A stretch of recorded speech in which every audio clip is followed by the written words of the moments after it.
Cristian. Listo, ok. Esta diapositiva se las debía, no sé por qué no apareció ayer.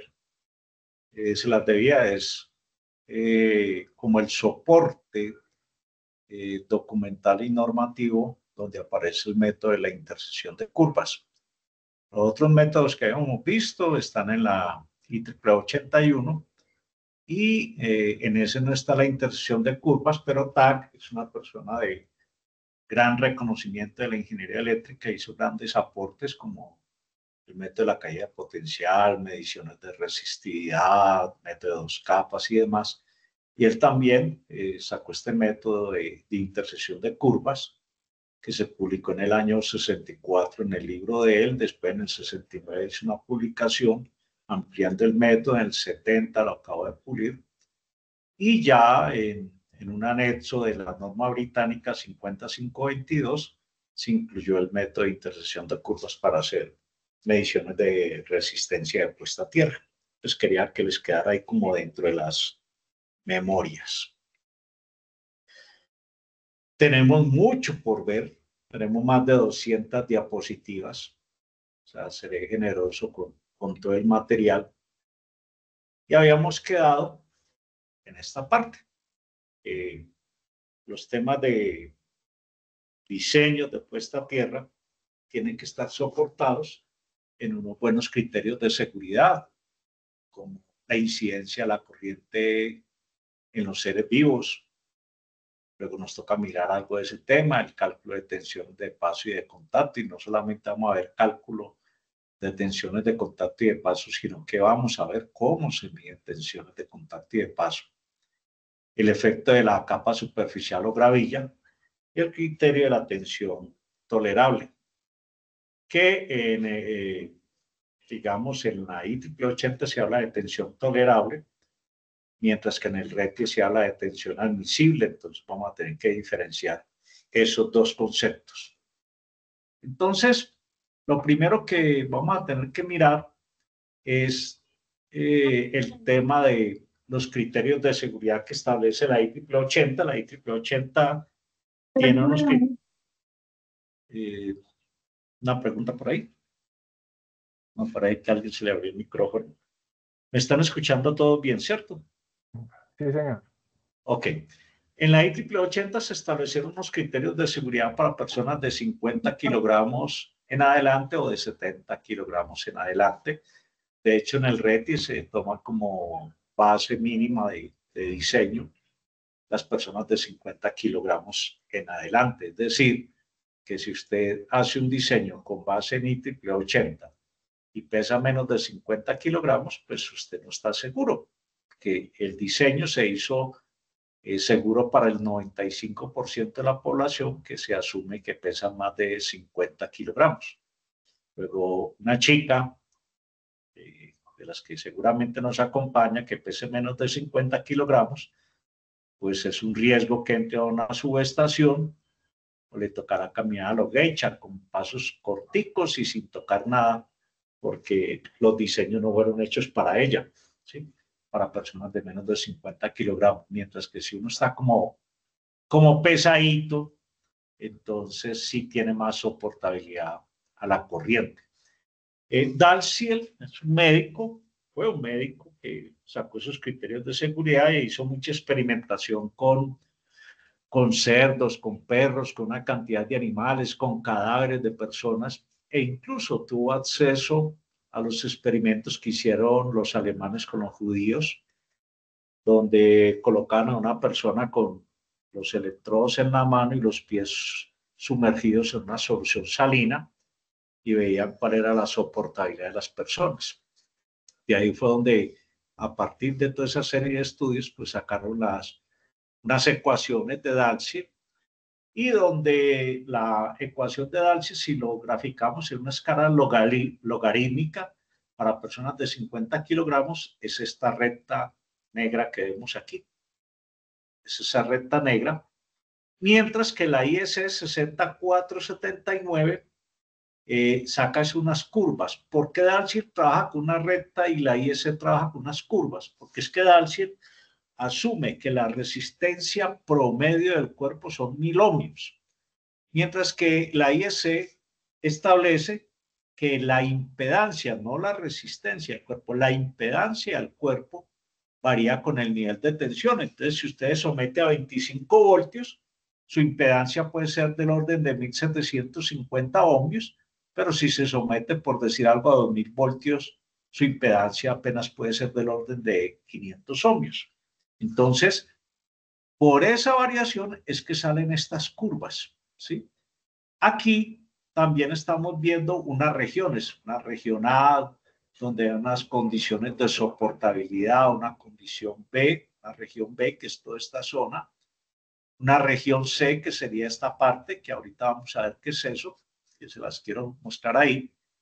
Y antes de entrar a estas zonas, digamos que este es el límite, esta zona como achurada, como más grisecita, diríamos que es el límite de soportabilidad ante una circulación de corriente por el cuerpo es el límite de circulación de corriente que no me produce fibrilación ventricular, ¿sí? Estarían como en esta zona gris.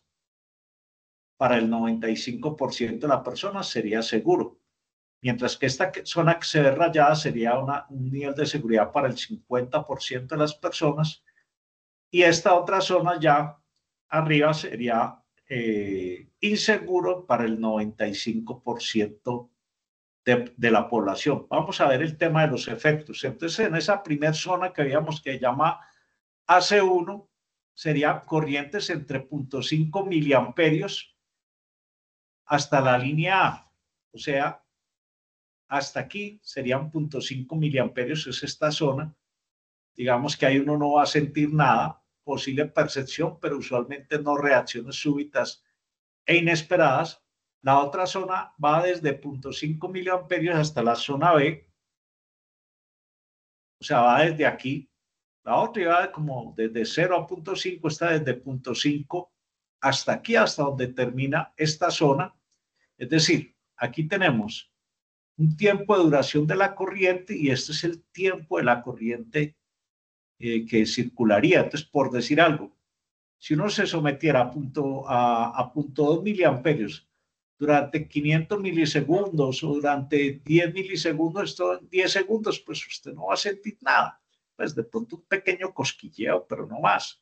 Pero si usted ya se somete, por decir algo, a 1 miliamperio, o pongámoslo por aquí, 5 miliamperios, tiene un límite hasta de los 10 segundos, pero cuando ya usted empieza a pasar de los 5 miliamperios a 10, 20, 50, 100, incluso 200 miliamperios, cuando usted llega a 200 miliamperios, entonces mire que ya empiezan a haber unos límites de tiempo, ¿sí?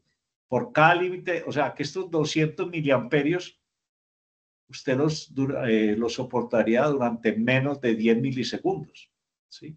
Más allá ya empieza a meterse en otra zona. Entonces, esa zona de 0.5 miliamperios hasta la línea B, hay una percepción y hay unas contracciones musculares involuntarias, posible pero no usuales en efectos fisiológicos dañinos. Por ejemplo, una persona con un marcapasos podría verse afectada. Digamos, en este rango podrían estar esos dispositivos que a veces llevan por, no sé, por Junín, o algunos bares o algunos sitios que llevan como unos electrodos que usted coge en la mano y ahí le dan manivela ese asunto y a ver cuánto aguanta usted.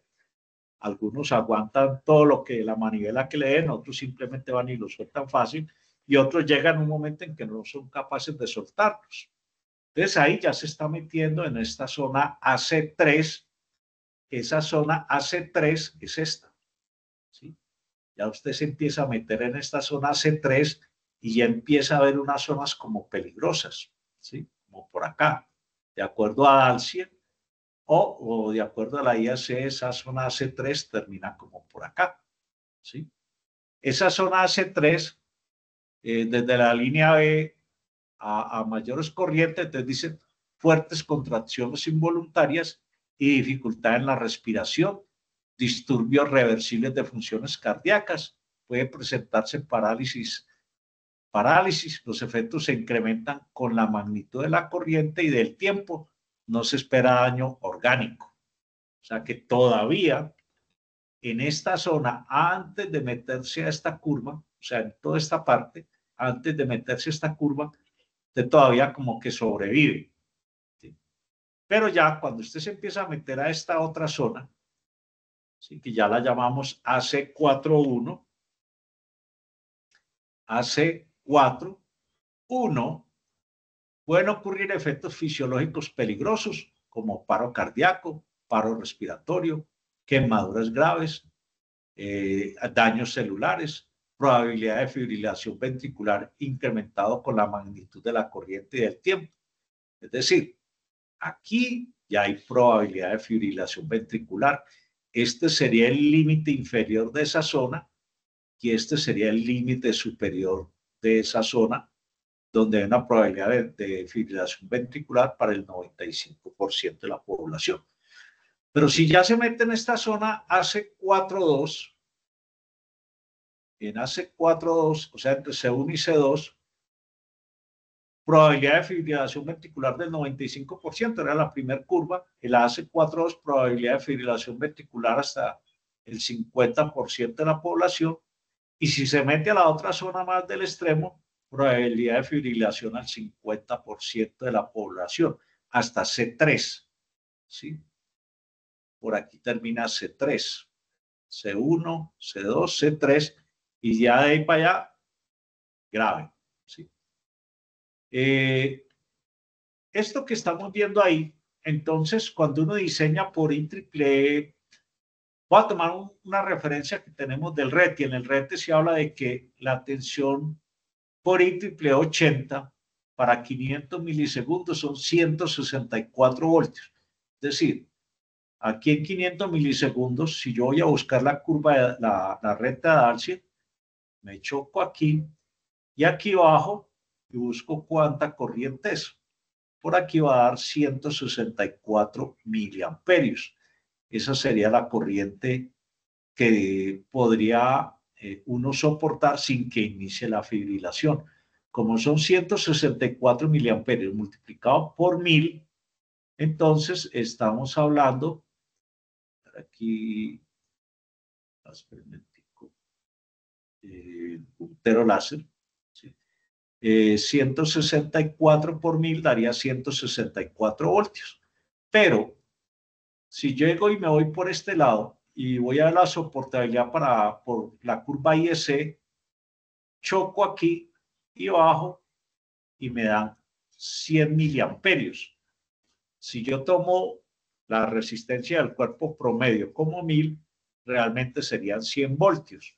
La tabla que tiene el RETI actualmente fue hecha con una curva del año 2010, esta es la curva del año 2018, está más actualizada, por eso el RETI tiene 80 voltios, pero realmente serían 100 voltios. Ahora, los europeos, que tienen un promedio de estatura mayor que el de nosotros somos más tamaño económico, ellos son más grandes, entonces ellos no trabajan con este límite inferior, ellos trabajan con el límite superior, entonces ellos se pueden someter de acuerdo a sus normas hasta 200 miliamperios, que serían, multiplicado por 1000, serían 200 voltios. Entonces, los europeos, o de acuerdo a los estudios que se hagan, los países pueden tomar ese rango entre 100 y 200 voltios para someterse como de una manera segura. ¿Sí? Desde ahí es que en el RETI se dice que hicieron una tropicalización de este cuento, dijeron que cuando usted está dentro de una instalación, que usted es conocedor del riesgo y tiene equipos de protección personal, usted se guía por las curvas por la recta de Darcy, por IEEE 80.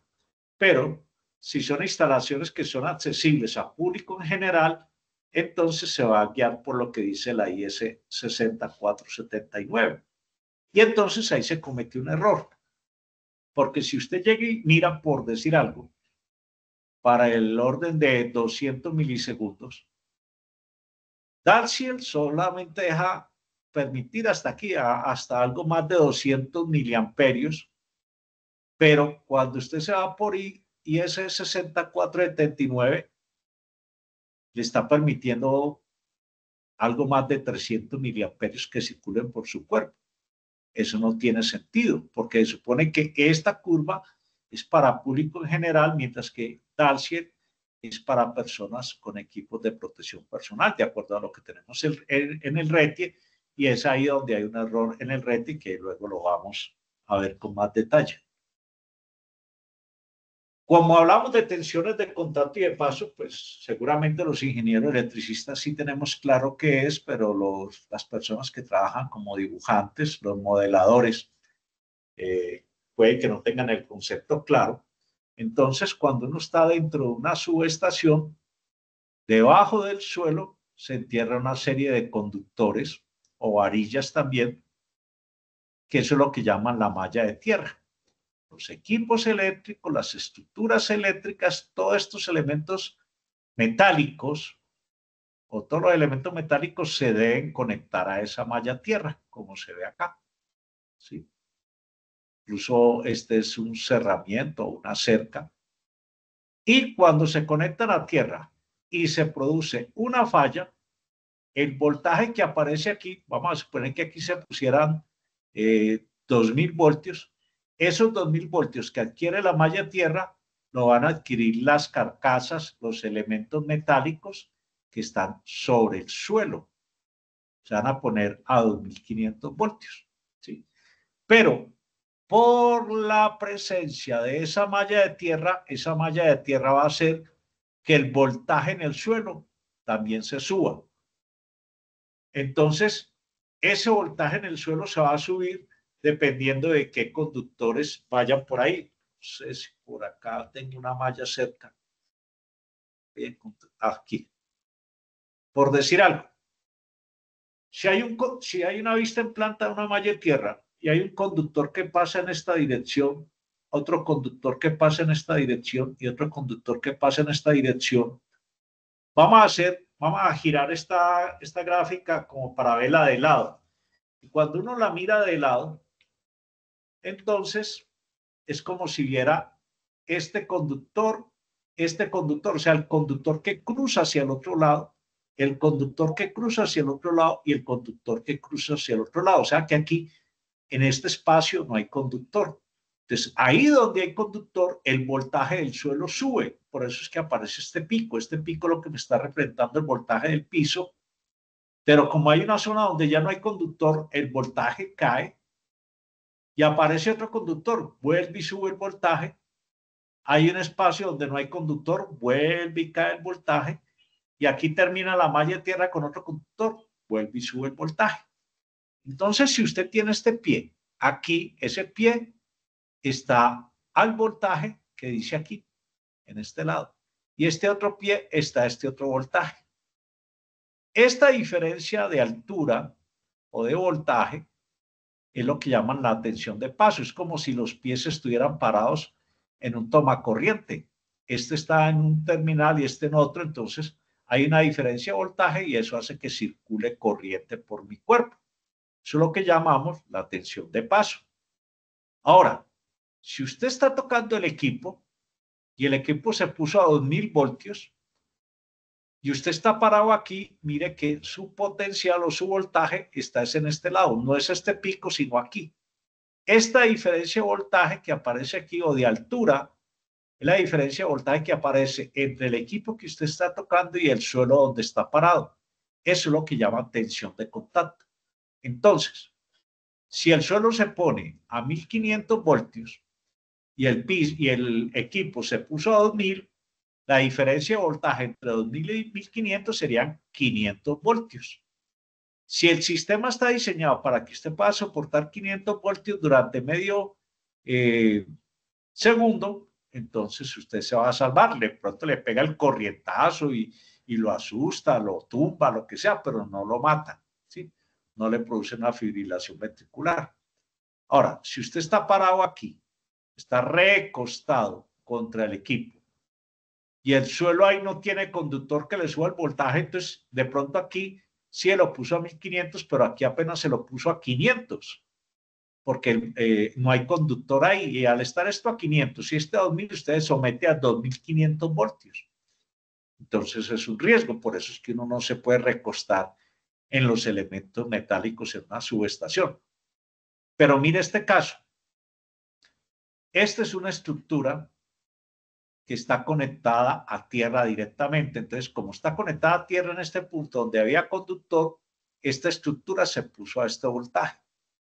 Y esta, que es la malla de cerramiento, ¿sí?, se conectó a una tierra aparte. Mire que no la conectaron a esta malla, sino a esta otra tierra aparte. Y entonces el voltaje que ella vio es este voltaje con relación a este. Y esta persona está tocando esta estructura metálica que está conectada a esta malla de tierra y esta estructura que está conectada a otra tierra. Eso es una diferencia de potencial grande y es lo que llaman la tensión metal-metal. Entonces la corriente del cuerpo pasa por aquí, pasa por el ladito del corazón y cierra aquí. Es muy peligrosa. Entonces esta es la tensión metal-metal, esta es la tensión de paso, esta es la tensión de contacto o esta. Pero hay una tensión más delicada, y es que muchas veces de las subestaciones pueden salir ductos metálicos o pueden salir canastillas metálicas, escaleras de cableado, bandejas portacable, y resulta que usted ya está fuera de la subestación, puede que allá no esté la malla de tierra. Y entonces, si está fuera de la subestación, esto que se había puesto a 2000 voltios me ponen aquí. Y si aquí no hay malla de tierra, no hay nadie que me suba el voltaje del suelo. Entonces el suelo está a 0. Y esto está a 2000, entonces yo me someto a 2000 voltios. Eso es lo que llaman la tensión transferida, que el RETI nos dice: usted tiene que controlar tensión de contacto, tensión de paso y tensión transferida. Y ese control de esa tensión transferida, eso es un paseo, porque vale toda la plata del mundo. Y muy poquitos diseñadores están cumpliendo con ese tema, porque cuando se diseña para controlar la tensión transferida, las mallas salen muy costosas y entonces difícilmente le dan el diseño o la construcción de esa malla de tierra. Entonces muchas veces se está sacrificando el tema de la tensión transferida y se han dedicado a control de tensión de contacto y de paso, y donde la tensión metal-metal es una condición, es particular de la tensión de contacto, o esta tensión de retícula que después vamos a ver, también es otra condición de tensión de contacto. ¿Hasta aquí alguna pregunta? Carlos, yo tengo una pregunta. Por Sí, señor. ejemplo, uno tiene que entrar con botas dieléctricas, ¿cierto? Sí, señor. En ese caso, sí habría tensión de paso, sabiendo que tenemos ese dieléctrico. Normalmente son botas de 20 kilovoltios. O que no he entendido bien qué efecto tienen las botas dieléctricas en una subestación, sabiendo que en la subestación pues tenemos pues la malla puesta a tierra y uno solo tendría tensiones de contacto teniendo esas botas. La pregunta es muy buena y muy oportuna, porque en los diseños y en los criterios de seguridad que establece, los criterios de seguridad, o sea, las soportabilidades, se calculan asumiendo que usted tiene los electrodos en la mano y tiene los pies sumergidos en una solución salina. Es decir, que de pronto usted dentro de la subestación se pudo agachar, pudo tocar el piso, o puede que se le rompa el pantalón, con la rodilla está tocando el piso, perdió la protección de las botas dieléctricas y estar haciendo un mantenimiento, tocando una estructura metálica, y en ese momento hubo una falla y se energizó eso. Entonces usted ya no cuenta con la protección de las botas. Ese extremo, digamos, ese criterio de no contar con las botas, de hecho, si para el tema de protección contra rayos se hablan de 4 niveles de protección, y que por eso hay 4 clases de protección, o 4 clases de diseños para protección contra rayos, teniendo en cuenta la probabilidad de impactos de rayos. pues en tierras también debería haber algo similar. Y por allá se han hecho algunos esfuerzos, pero todavía no se ha llegado a esos de establecer unos escenarios de acuerdo al nivel de riesgos para establecer unos niveles de exigencia en protección en el manejo de tensiones de contacto y de paso. Entonces, en el momento, no se puede contar con la protección de las botas dieléctricas para decir que es que no me someto a tensión de contacto y de paso en subestaciones de distribución o de alta tensión. Sin embargo, en la IEEE 2778, que es la de puestas a tierra para granjas solares, ahí sí textualmente dice que se deben considerar, porque ya es un tema de costos, el efecto de la protección de las botas, ¿sí?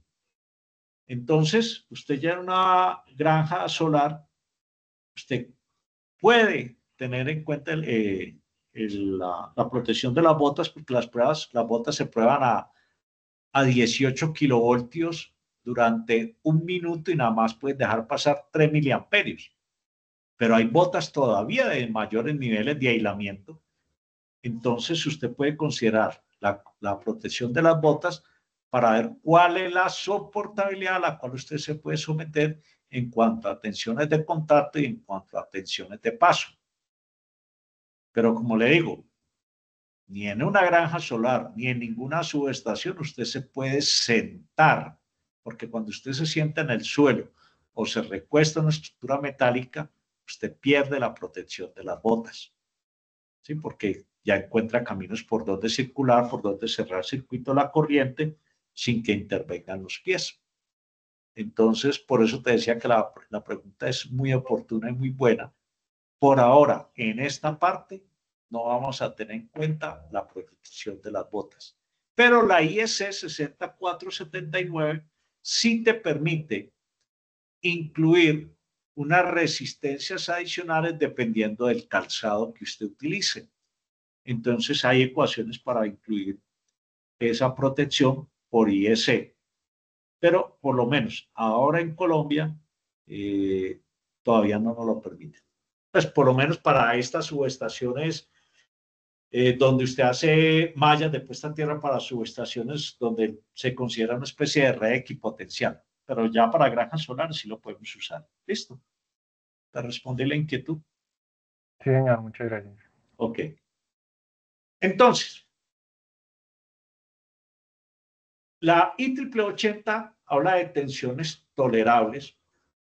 Y ustedes, muchachos, que están haciendo diseños de mallas de puesta a tierra, en sus diseños ustedes buscan cuál es la tensión máxima a la cual se puede someter una persona sin que le produzca fibrilación ventricular. Entonces, ¿cuál es la tensión de contacto permitida y cuál es la tensión de paso permitida?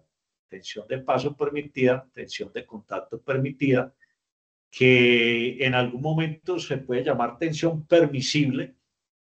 Entonces, vamos a mirar el tema. Si es una tensión de paso y su programa de simulación de acuerdo al tiempo de duración de la falla y a la resistividad del suelo, le dice que la tensión de paso permitida son 1750 voltios.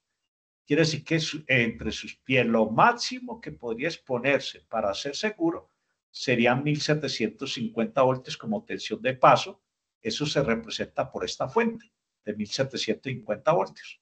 De la corriente sube por este pie, esta sería la resistencia del pie, pasa por el cuerpo, esta sería la resistencia del cuerpo, sale por el otro pie y esta sería la resistencia del otro pie. El RETIE dice que usted durante medio segundo, durante 500 milisegundos, usted puede someter máximo a 164 voltios. Cuando usted por IEEE 80 evalúa esos 1750 voltios a circuito abierto, es decir, la diferencia de potencial entre dos puntos que se representan por esta fuente, cuando esta fuente alcanza 1750 voltios, aquí en el cuerpo caen 164 voltios.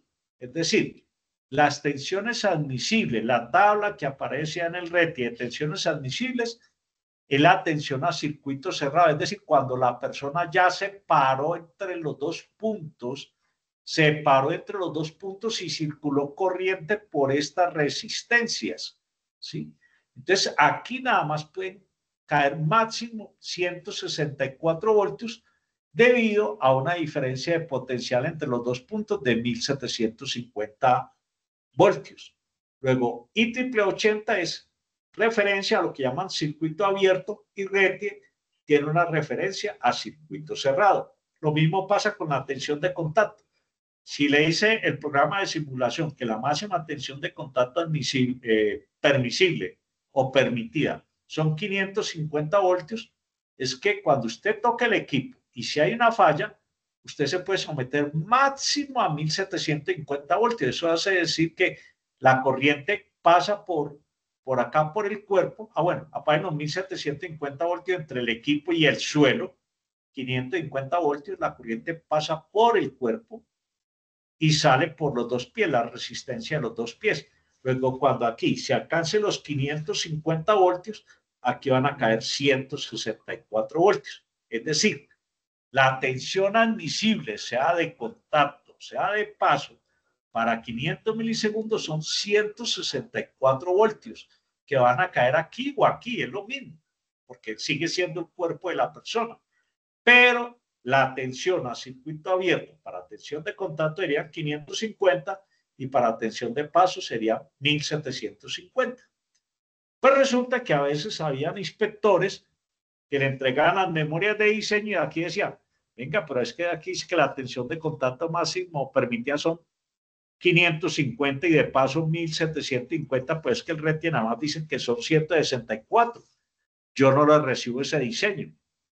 Y había uno que sentarse a explicarle que son referencias diferentes. El RETI está hablando es aquí y los programas de simulación están hablando es aquí. ¿Está claro eso? ¿Sí quedó claro ese concepto? Parece que no. Estamos hablando de... ¿Cómo? ¿Estaban hablando de eso? No los escucho.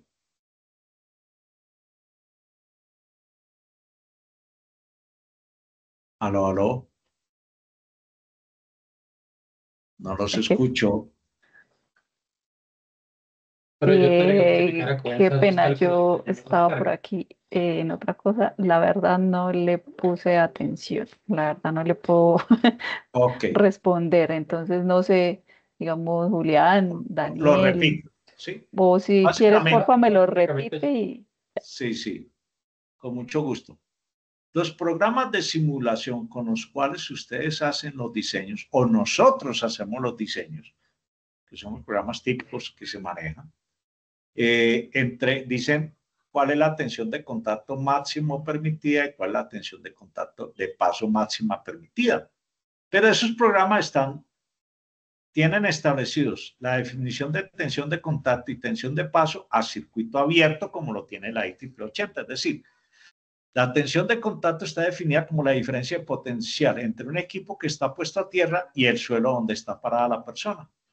Entonces, si el programa le dice que la tensión de contacto máximo permitida son 550 voltios, es esta diferencia de potencial lo que a lo máximo que usted se debería someter sin que le produjera fibrilación ventricular. Esos 550 voltios permitidos se representan como una fuente de tensión de 550 voltios. Entonces eso hace que circule corriente por su cuerpo, esta es la resistencia de su cuerpo, y salga por las dos piernas. Esta es la resistencia de los dos pies, ¿sí? Entonces, cuando aquí se presentan los 550 voltios como máxima tensión de contacto, aquí en el cuerpo va a caer como máximo 164 voltios. Es decir, IEEE 80 lo tiene definido como una diferencia de potencial entre dos puntos, mientras que el RETIE lo tiene establecido como la persona ya tocando, cerró el circuito, lo que llamamos a circuito cerrado. Entonces, los valores que tiene la tabla del RETIE son valores a circuitos cerrados, que cuando aquí se alcanzan los 550, aquí se alcanzan 164 voltios. Lo mismo pasa con la tensión de paso. La tensión de paso está como la diferencia de potencial entre dos puntos. Entonces, si su programa de simulación le dice que la máxima tensión de paso permitida fuera 1750 voltios, eso se representa como esta fuente de 1750 voltios y que cuando esta fuente alcanza los 1750 voltios, aquí está circulando una corriente por este pie, pasa por el cuerpo, sale por el otro pie y cuando aquí se alcanzaron los 1750 voltios, aquí cayeron 164 voltios. Es decir, circuito cerrado, por eso es un error en el RETI cuando dice máximas tensiones, máxima tensión de contacto admisible. No, quítele el apellido de contacto, es máxima tensión admisible porque puede ser o de paso o de contacto. Igual admisible van a ser 164, pero la tensión de contacto y la tensión de paso son diferentes. Aquí serían 550 y aquí 164. ¿Quedó claro eso? Sí, señor. Listo. Voy a hacer un momentico la presentación. Voy a mostrarles algo que normalmente no lo hago. A ver, yo voy a venir por aquí a material de soporte o que cálculo de tensiones permisibles. Ya, aquí. Voy a asumir un tiempo de 300, de 0.5 milisegundos. Voy a coger un terreno de 100 ohmios metro sin triturado. Y lo que van a mirar es esto.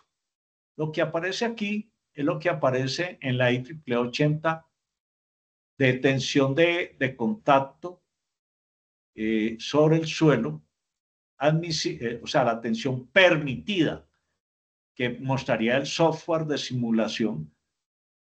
Y aquí es el voltaje aplicado en el cuerpo, lo máximo que se podría soportar en el cuerpo, ¿sí? Por IEEE 80. Sin triturado en esta parte y con triturado en esta parte. Voy a ponerlo más grande, así se deje de ver lo demás, para que todos lo puedan ver. Creo que ahí se vería como bien, ¿sí? Alcanzan a ver que aquí aparece 164 y aquí también, pero sin triturado, este valor sin triturado es igual a este valor con triturado, porque es que yo no he dicho que eso ya tenga triturado. O sea, si dije que la resistencia del suelo es 100, aquí porque es 100, ve qué raro. Bueno, que es 100, entonces estos valores van a seguir siendo iguales. ¿Listo? ¿Qué pasa si yo le aplico triturado? O sea, allá donde aparece en esta parte, le voy a poner un triturado de 2000 ohmios metro. Epa, ¿por qué no me deja?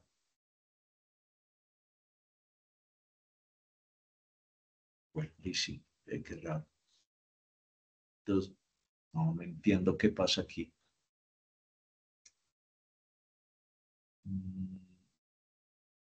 Muchachos, no sé qué está pasando aquí.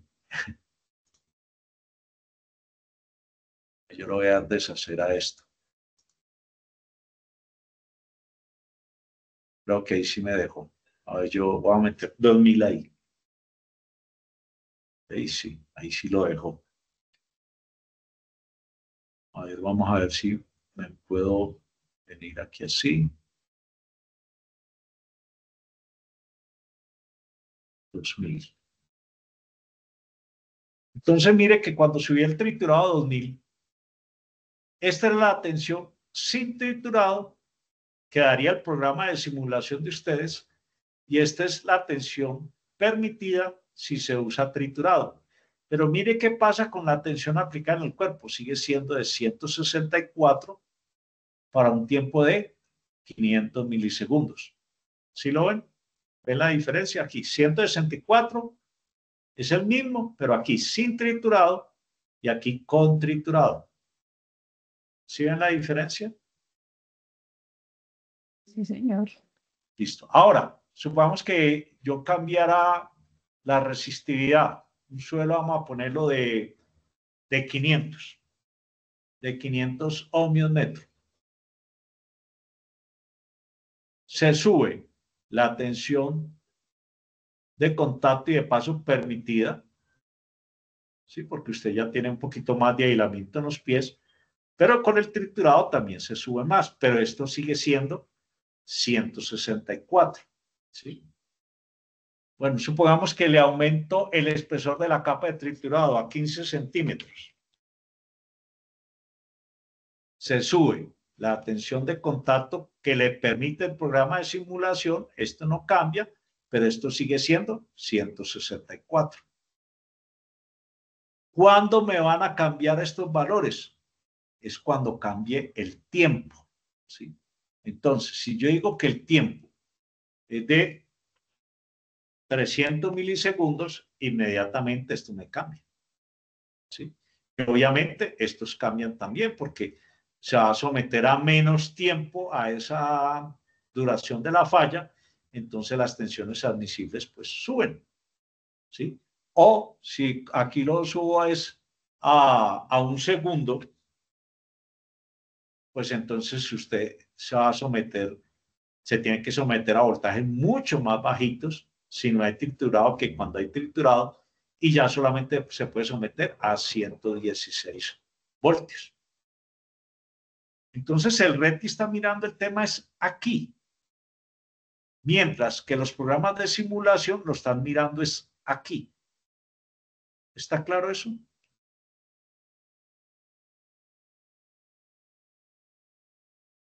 Sí quedó claro ese concepto. Sí, señor. Sí, sí, sí, señor. Listo. Ahora, yo les hago una pregunta.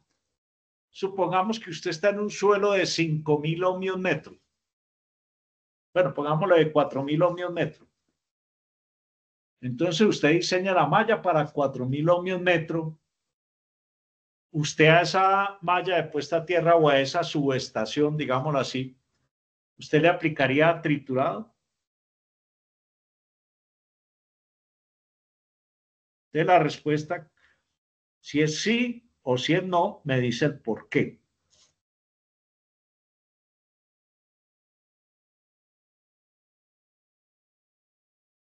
Estamos hablando de criterios de diseño, ¿sí?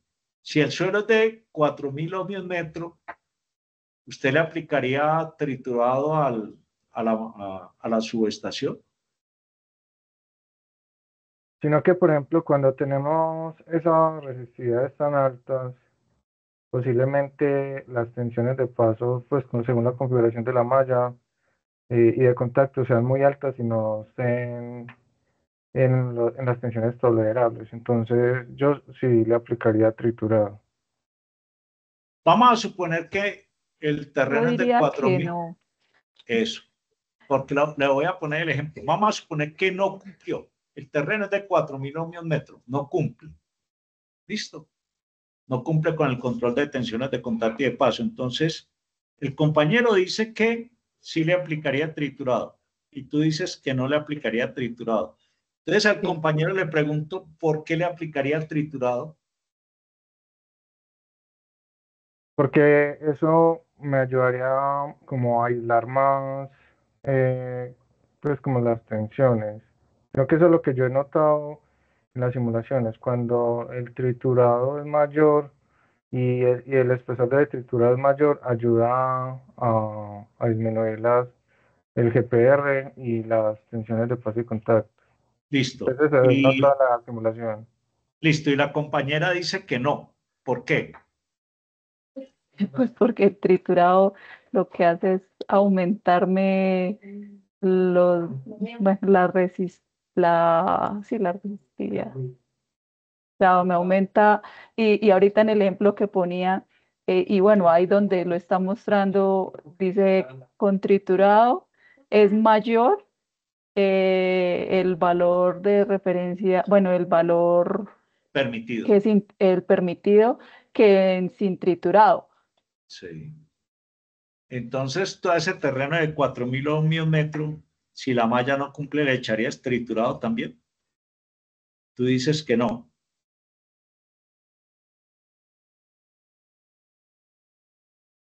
Mm,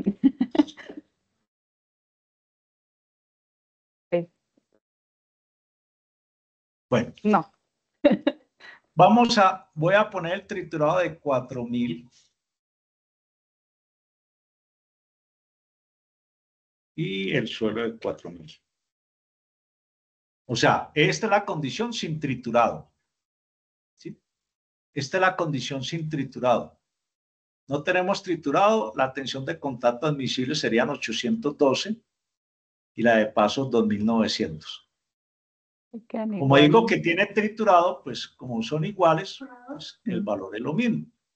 Y lo permite, bueno, y pongamos el tiempo apenas de 500 milisegundos. Listo. Entonces estábamos en los mismos 164 que hemos hablado todo el tiempo.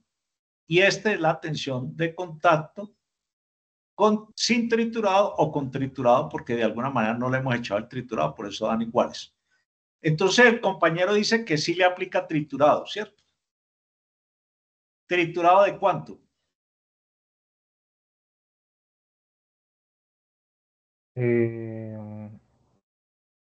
Podría ser el mismo que tienes ahí de 4000 ohmios metro.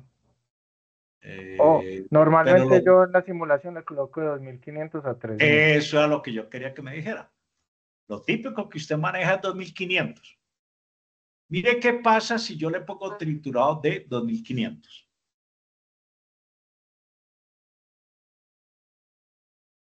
¿Qué notó? Claro, disminuye. Ah, O sea que antes disminuye lo la tensión. Sí. perjudica el triturado. ¿Sí? ¿A qué quería llegar yo con esto? A que usted solamente puede aplicar triturado si la resistividad del triturado es mayor que la resistividad del piso. Si no, antes lo perjudica. Alguien me dice, no, entonces yo le aplico, no le voy a echar 15 centímetros y no 20 centímetros, entonces más grueso. Está peor. ¿Sí? Entonces, solamente puede aplicar gravilla o triturado si es de una resistividad más alta que la del suelo donde estaba. Es decir, que le sume resistencia, no que le baje resistencia. ¿Estamos? Sí, señor. Es que, Sí, por ejemplo, señor. nosotros en los diseños, la máxima que hemos tenido, que fue, por ejemplo, Caro, la de Hacienda Santa Bárbara, que nos Sí, está la dando Colombia, sí. 800 promedio. O sea que No, La eso. siempre va a ser resistividad mayor el 800. triturado, mayor al del terreno. Entonces ahí sí nos aplicaría. Ajá. Sí, porque obvio, si el terreno es de 800 y el triturado pues le suma mucho, le suma resistencia a los pies. Pero quería que vieran esto, eh, cómo cambia eso con el triturado y que esto sigue siendo 164, porque es el límite del rating. ¿Listo? Volvamos aquí, sigamos en la presentación. Por eso era importante entender esto, que esto es clave, esto es concepto. ¿Listo? Y la tensión transferida es el otro tema. Si hay una falla en bornes primarios del transformador, es decir, se flamea una fase contra la cuba o por acá una falla, en fin. Entonces el neutro del transformador se conecta a la carcasa del transformador y en la carcasa se conecta a tierra. Entonces este es el electrodo de puesta a tierra de la red de distribución y por aquí viene el cable con el respectivo neutro que viene aquí y se supone que aquí usted hace una conexión del neutro a la carcasa o hay un cable de tierra que usted va a derivar de ahí, depende. Pero si aquí no hay una varilla de puesta a tierra o esto se revienta, cuando hay una falla, la corriente de falla lo que hace es entrar al suelo y buscar devolverse a la fuente. ¿Quién es la fuente? El operador de red, la subestación. Entonces ella hace esto, ella se va para el otro lado. Puntero láser, ella se va para el otro lado, ¿sí? Y entonces al inyectar corriente aquí, esto adquiere un potencial. Supóngase que aquí adquirió 3.000 voltios. Los 3.000 voltios se ponen en la cuba, esos 3.000 voltios se ponen aquí, a través del neutro. Y si esos 3.000 voltios se ponen aquí y no hay nadie que le suba el voltaje al suelo, entonces este paciente está en el peor de los mundos. Entonces usted lo que necesita es conectar a tierra aquí para que aquí circule corriente a tierra, le sube el voltaje del suelo donde está parada la persona y lo proteja de esa tensión de contacto. Esto es un caso de tensión de contacto transferida. Por eso la NTC 2050, por ahí en la sección 250, dice que en el primer medio de desconexión principal usted debe conectar el neutro a tierra, ¿sí? Y debe tener la referencia de tierra ahí. Pero resulta que a veces el contador está en el poste para instalaciones rurales, que hacen la conexión del neutro a tierra aquí en el poste, y de pronto a veces está el transformador ahí, otras veces no está. Y aquí está la caja de breaker, está el primer medio de desconexión principal. Usted necesita tener la puesta a tierra aquí, pero si la caja de breaker o el medio de desconexión principal está aquí, entonces lo pone en este punto, ¿sí? Pero este es el caso particular de una tensión transferida. Aquí está el tema que les voy a mostrar sobre el tema del triturado. En Medellín, por allá en el año 2007, hicimos un estudio con empresas públicas de Medellín, en un proyecto de investigación donde hicimos la RA 610 y donde estuvimos mirando diferentes tipos de triturados. Triturado de cantera Santa Rita de media pulgada, 3/4 de pulgada, 1/4 de pulgada, canteras de Colombia de 1 pulgada, cantera Los Lagos de 3/4 de pulgada, canteras de Colombia 3/4 de pulgada y cantera Los Lagos de 1/4. Y esto que pusimos aquí es como algo de concreto, pero digamos que ese no cumplió con el objetivo que planteamos. Pero ¿qué hicimos? En el proyecto se hicieron como una especie de piscinas o estanques de 2 metros de diámetro por 1 metro de profundidad, y eso se llenaba de triturado, de gravilla, ¿sí? Gravilla de esas canteras, o sea, cada estanque o cada piscina de esas tenía la gravilla, una de cantera Santa Rita, o sea que esto implicó 1, 2, 3, 4, 5, 6, 7 piscinas, ¿sí? 7 piscinas o 7 estanques con 7 tipos de triturados. Se hicieron mediciones durante 3 meses, a las 9 de la mañana y a las 4 de la tarde, llueva, truene o relampaguee. Se dejaban los 4 electrodos fijos, ahí permanentes, que no sea sino llegar y conectar el telurómetro, pues ya los electrodos están ahí. Y se midió cómo era el comportamiento de la resistividad en el tiempo, cómo variaba con la humedad. Entonces aquí tengo los resultados de los valores mínimos que adquirió de resistividad, los valores máximos y el valor promedio, y qué tan sensible es a la humedad. Entonces, ahora me decía el compañero, yo diseño con una resistividad de 2.500 ohmios metro. Pues mire este triturado de media pulgada, porque uno nunca va a decir, véndame triturado de 3/4 de pulgada, de 2.000 ohmios metro. Usted dice, véndame de 3/4, véndame los de pulgada.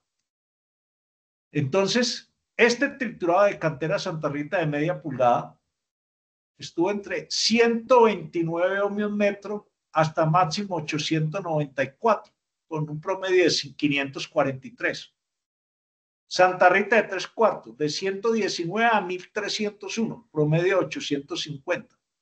Y Santa Rita de 1/4 de pulgada, 355, máximo 1964, para un promedio de 1038. Es decir, si quien compró el triturado o la gravilla se lo compró a cantera Santa Rita y lo haya comprado en el mejor de los casos de 1/4, esto está muy por debajo de los 2.500 ohmios metro.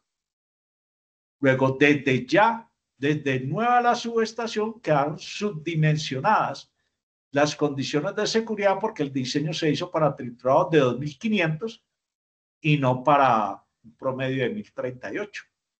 Mejor dicho, en invierno se le cae a 3.55. Y cuando ha hecho mucho sol, mucho verano, de pronto le sube a 1964. Igual pasa con Cantera Los Lagos. Mire qué tan grave. Este de 3/4 de pulgada, 66 ohmios metro. 772 cuando subía, el promedio de 375. ¿Sí? Entonces, incluso aquí hay un error. Esto no es baja, esto es alto. Pero cuando uno mira canteras de Colombia de 1 pulgada, 5.529 el más bajito y el más alto 6.411 para un promedio de 6.000. Yo en lo personal, después de ese estudio, siempre recomendé utilizar triturado de pulgada, de un diámetro de al menos que sea de pulgada y de bordes filosos. Yo no dije nombres de dónde, pero siempre que sea gravilla de cantera, de piedra triturada, de bordes filosos y de un diámetro mínimo de pulgada. Y así lo escribo en mis informes. Y con eso, yo ya saqué del paseo todos estos triturados de río que no cumplen. Por ejemplo, cantera de Los Lagos, de 1/4, que es un triturado grande, más grande, 2.219, máximo 3.458, un promedio de 2.863. Si usted diseñó con una resistividad de 2.000 ohmios metro, puede usar este. Pero si yo ya llevo triturado de pulgada y es de cantera, no de río, no es de canto rodado, entonces seguramente yo estoy de este orden, o si no estoy exactamente en este orden, como mínimo estoy por encima de 3.500 ohmios metro. Y entonces, ahí es donde esta foto es importante. En esta foto usted puede ver aquí, esto que estoy señalando aquí, una piedrita como redonda. Ese es de río.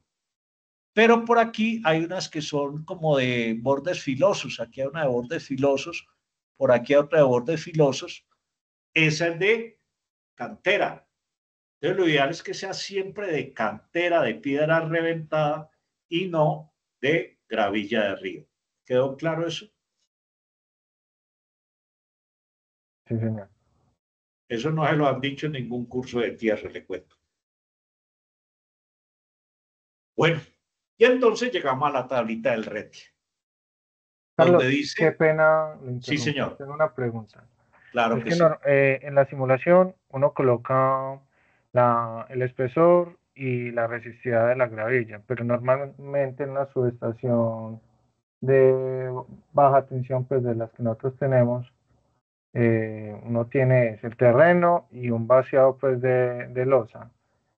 Entonces, ahí estaríamos usando un valor inferior, ¿cierto? Porque yo tengo entendido que ese vaciado de concreto o de losa que tenga es mucho mayor al 2.500. Pues es como pregunta, porque tengo la duda, pero yo siempre lo simulo con esa cantidad, con esos Bueno, 2.500. resulta que el concreto, si no está mojado, si no se moja, completamente seco, el concreto solo puede ser del orden de 1 megohmio metro. Pero cuando se moja, puede ser 50, 100 ohmios metro. Es parte de lo que quería mirar aquí. Que está entre 7 y 26 ohmios metro, entre 10 y 48 ohmios metro. Pero aquí faltó algo, o sea, aquí falló algo, sin duda no sé si fue la propia humedad del suelo, no sé. Estos datos dieron muy bajitos, entonces no le paramos muchas bolas, pero realmente el concreto no le da seguridad para nadie si se moja. Entonces, cuando yo tengo la seguridad que en esa subestación no está como expuesta a la humedad, porque hay muchas más edificaciones alrededor, está como, no sé, sobre el centro un edificio, yo puedo trabajar tranquilamente como si fuera, sí, 2.000 ohmios metro, sí, 2.500, 3.000 podría ser, sí. Pero si yo la veo que está como en un sitio donde es la edificación aparte, la subestación y hay zonas verdes a los lados, pues puede que por dentro no se moje, pero por debajo se va a recoger mucha humedad y el concreto absorbe humedad. De hecho, las tierras UFED, que son las tierras que diseñó la Marina de Estados Unidos, las hacen es con concreto, porque conducen. Entonces, en esa condición, entonces yo ya simulo el concreto por ahí de 500 ohmios metro, como si fuera triturado de 500 ohmios metro, porque no me da confianza. Pues si da más, mejor, pues estoy seguro. Pero bajo esa condición de humedad sí es un problema. Entonces yo sí prefiero siempre recomendar que apliquen una capa de triturado de todas formas. ¿Sí? Ya ellos verán si desde el principio me dicen, listo, yo le aplico la capa de triturado, pues trabajo con 2000, 2500, depende. Pero si definitivamente el piso va a ser en concreto, trabajo con 500. Si de pronto le van a echar una especie de baldosa, eso le da más aislamiento. De hecho, el ingeniero Jaime Blandón dirigió una tesis de grado donde hay diferentes tipos de pisos y esa tesis de grado está en la Universidad Nacional C de Medellín. Creo que yo la tengo por ahí, pues ya no me acuerdo dónde, pero sí puede uno trabajar entonces con valores más altos. Pero hay que trabajar con cuidado con ese tema del concreto, ¿listo? El hecho de que trabajes con triturado de 2500, pues yo lo bajaría, bájelo siquiera a 1500, ¿sí?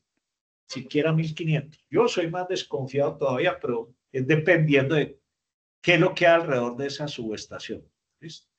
No es lo mismo estar en un suelo, porque lo otro que hay que mirar es cómo es la resistividad del suelo.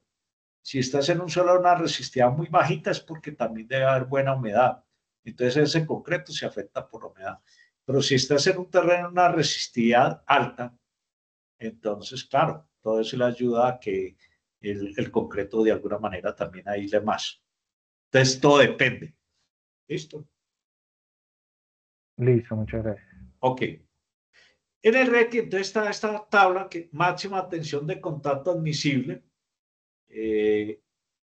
Yo le quitaría el apellido de contacto. Es máxima tensión admisible de acuerdo a lo que vimos ahorita. Y entonces, en esta parte está el tiempo de duración de la falla. Aquí está la máxima tensión de contacto, yo diría la máxima tensión admisible. En corriente alterna, valor de RMS según la IEC para el 95% de la población, público en general. Y aquí la máxima tensión admisible según IEEE para personas de 50 kilogramos ocupacional. Entonces, cuando hablo ocupacional, ellos están hablando de personas conocedoras del riesgo y que tienen equipo de protección personal, es decir, dentro de la instalación. Entonces, si yo estoy dentro de una instalación de EPM o estoy dentro de una subestación de energía de un centro comercial, se supone que para entrar allá yo tengo que tener equipos de protección personal y solamente entra personal conocedora del riesgo. Entonces, estos son los límites de las tensiones de contacto y de paso con los cuales puedo diseñar la malla de tierra ahí. Pero si estoy hablando de un cerramiento de una malla, o sea, al interior de la malla de cerramiento es esto, pero si es una subestación tipo potrero, donde el cerramiento es malla enlabonada, pues las tensiones de contacto y de paso que deben controlar por la parte externa del cerramiento es con estos valores. Porque entonces aquí me dice, para 500 milisegundos, una persona con botas dieléctricas o equipo de protección personal se puede someter a 164 voltios, pero si la persona está descalza, solamente se puede someter a 80 voltios. Es decir, una persona que no tenga equipo de protección personal. Pero mire este detalle aquí en 200. Si la protección actúa en 200 milisegundos, una persona sin equipo de protección personal, digamos la descalza, se puede someter a 270 voltios, pero si usted tiene botas dieléctricas, se puede someter a 259. Eso no tiene sentido. Y ayer yo estaba escuchando por ahí, me colé en una charla de la Universidad Nacional de Bogotá y todavía defendían el tema de esta tabla. ¿Sí? Ese error está es por lo que yo les mostraba en esta tabla.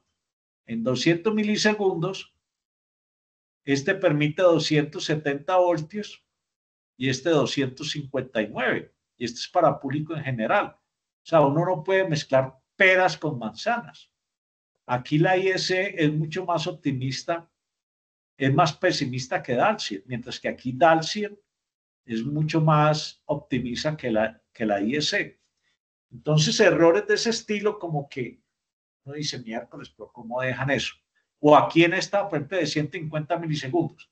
Si usted está descalzo o tiene botas, prácticamente le puede someter a la misma tensión. No. De hecho, en el RETIE se dice que la protección principal debe actuar en menos de 150 milisegundos. Entonces hay gente que va y diseña con 150 milisegundos. Y entonces yo digo, ¿y si no actúa la protección principal, qué? Tiene que funcionar la de respaldo. Y la de respaldo es más lenta. Entonces uno nunca diseña con el tiempo de actuación de la protección principal. Diseñas con el tiempo de actuación de la protección de respaldo, de esa protección secundaria. Entonces no se puede diseñar con 150. Y si va a la CREG, a la resolución CREG 025, el reglamento de distribución, dice que para ese tipo de subestaciones tiene el tiempo de media tensión, creo que es de menos de 300 milisegundos, pero es la protección principal, ¿sí? Entonces, aquí en 300 milisegundos, bueno, ya hay alguna diferencia de 200 a 211, pero en este rango, aquí como que el cuento no me convence mucho, ¿sí? Ese es uno de los errores y de mis cuestionamientos al reglamento. ¿Quedó claro esto? Esto es a circuito cerrado. Cualquiera de los dos es hablando a circuito cerrado. Es decir, la persona ya tocando es la tensión que cae en el cuerpo, que es diferente a lo que muestran los programas de simulación, que es a circuito abierto. ¿Quedó claro eso? Sí, señor. Ok. El RETI, pues tiene valores de referencia para resistencia de puesta a tierra. Esta es la referencia. Aquí en ninguna parte dice que son obligatorios. Aquí dice, un buen diseño de puesta a tierra debe, ojo, deber obtener es obligatorio, debe garantizar el control de las tensiones de paso, de contacto y transferidas. Eso es lo que me exige. En razón a que la resistencia de puesta a tierra es un indicador que limita directamente la máxima elevación del potencial, o lo que llaman el GPR, pueden tomarse como referencia. O sea, es una referencia, es una recomendación.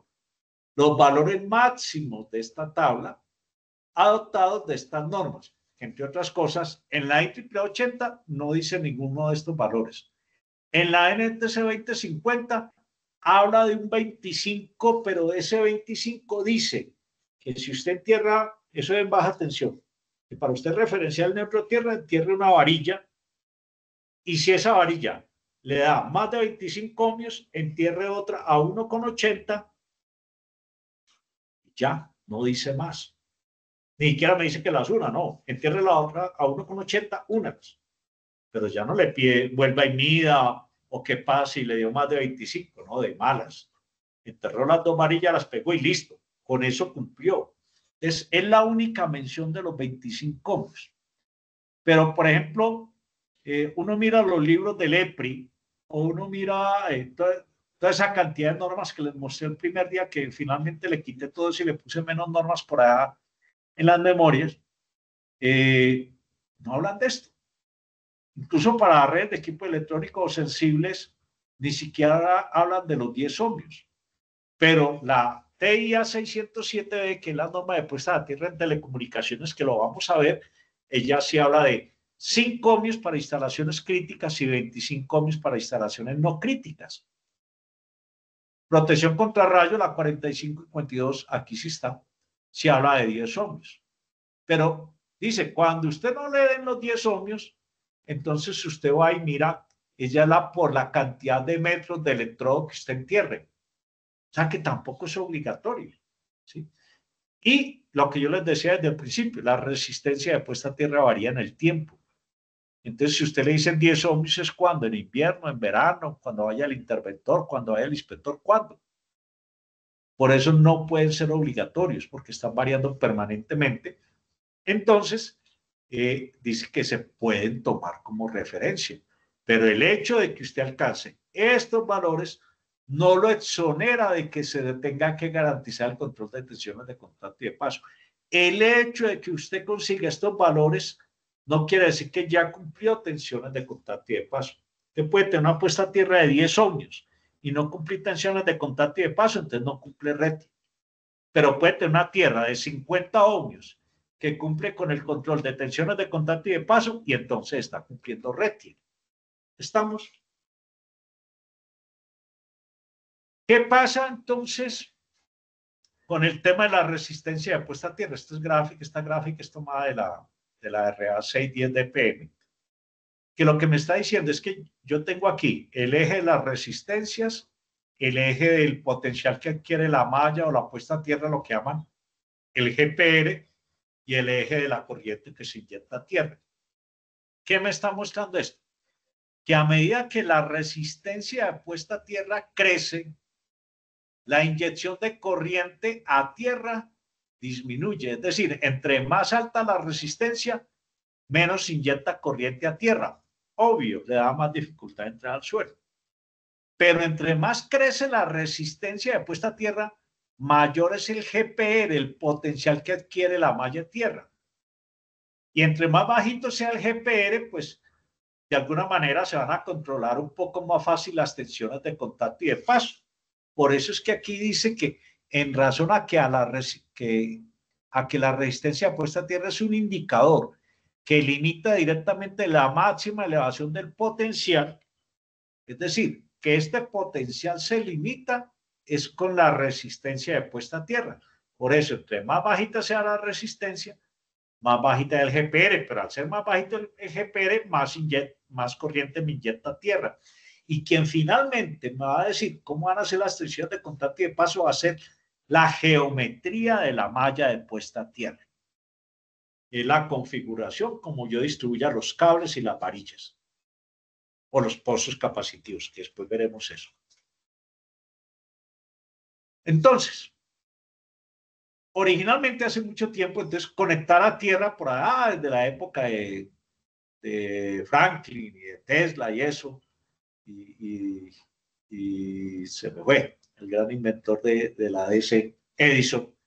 Pues los electrodos para poder conectar a tierra eran varillas, porque eran muy fáciles de instalar. El cálculo matemático es supremamente sencillo. El problema es que hay terrenos que es muy difíciles de instalar. Y entonces usted empieza a enterrar la varilla, se le tuerce, se le atranca, se le parte. Entonces ya había que empezar a usar conductores horizontales, ¿sí?